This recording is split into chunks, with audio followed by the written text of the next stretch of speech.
Anda kembali menyaksikan Kawan Wa-Info pemirsa, sebanyak 2.457 anggota KPPS di Kota Mobagu hari ini resmi bertugas setelah dilantik dan diambil sumpahnya pada pagi tadi. Nantinya mereka akan disebar pada 351 TPS di seluruh Kota Mobagu. Usai dilantik dan diambil sumpah, kelompok penyelenggara pemungutan suara atau KPPS selanjutnya langsung diperhadapkan pada petugas yang diamanatkan. Sebagaimana tercantum pada PKPU nomor 8 tahun 2022 pasal 30 tentang pembentukan dan tata kerja Badan ADHOC penyelenggara pemilu. Mulai dari tugas sebelum pelaksanaan pencoblosan hingga tugas selesai pencoblosan pada 14 Februari nanti.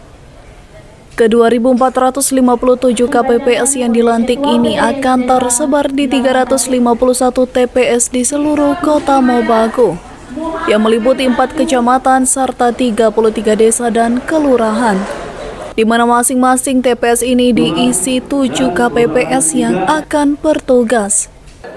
Tentu setelah dilantik ini, seluruh anggota KPPS akan diberikan bimbingan teknis ataupun petunjuk teknis terkait dengan proses pemungutan penghitungan suara.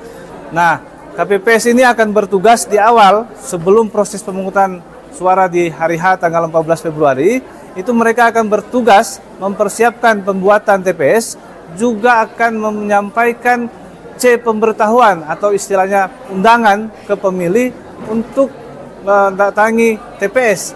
C pemberitahuan itu berisi nama dan tempat pemungutan sesuai dengan pemilih itu terdaftar. Itu yang akan dilaksanakan oleh teman-teman KPPS sebelum hari H pemungutan suara. Diharapkan kepada KPPS yang dilantik agar dapat menjaga independensi, bebas dari intervensi, dan dapat bertugas dengan baik hingga selesai tugasnya nanti.